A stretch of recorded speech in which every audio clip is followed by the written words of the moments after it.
काफ़ी टाइम से, जब से बीजेपी आई है, चर्चा ये है कि भाई घुसपैठिया घुसपैठिया घुसपैठिया घुसपैठिया। बता देता हूँ, बारपेटा रोड, आसाम, डुमरीगंज और भी कई इलाके हैं जो वहाँ पे आते हैं। फिर उनके दस्तावेज, उनके बॉर्न सर्टिफिकेट, उनके सारे दस्तावेज वहाँ के नेता, मुस्लिम लीडर या वहाँ का जो अपीजमेंट करने वाला लीडर है वो उनका तैयार कर देता है।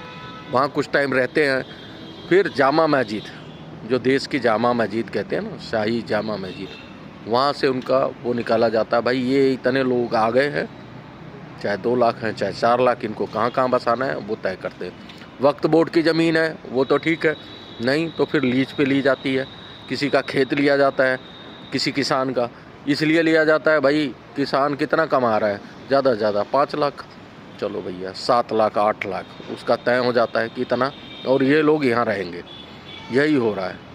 तो बारपेटा रोड हर झुग्गियों में कहते हैं आसाम से हैं, लेकिन बोलते बंगला भाषा, आसामी नहीं आती, लेकिन वो 10 साल से यहाँ रह चुके हैं। अरे भाई उनका विश्वास मजबूत हो चुका है। वो भारत को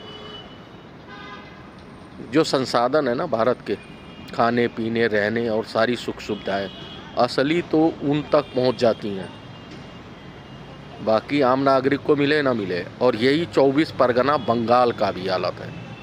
सबसे ज़्यादा घुसपैठ वहाँ से होती है, क्योंकि वहाँ पे सीमावर्ती इलाकों में फेंसिंग नहीं हुई है, नदी के इलाके हैं। ऐसे ही कासगंज हो गया, ठीक है, डुमरी हो गया, आसाम हो गया, बारपेटा हो गया, इन इलाकों में भी यही हालत है।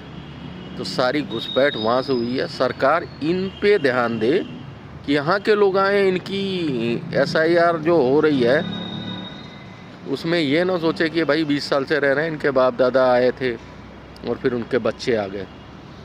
नहीं, असली पकड़ धरपकड़ तो यहाँ से होनी, क्योंकि समतल एरियो में उत्तरांचल के और मध्य प्रदेश और जितने भी समतल एरिया पंजाब तक ये फैले हुए हैं, सबको जगह जगह बसाया गया है प्रोजित तरीके से, अपीजमेंट के लिए, वोट के लिए, वोट बैंक के लिए कह के।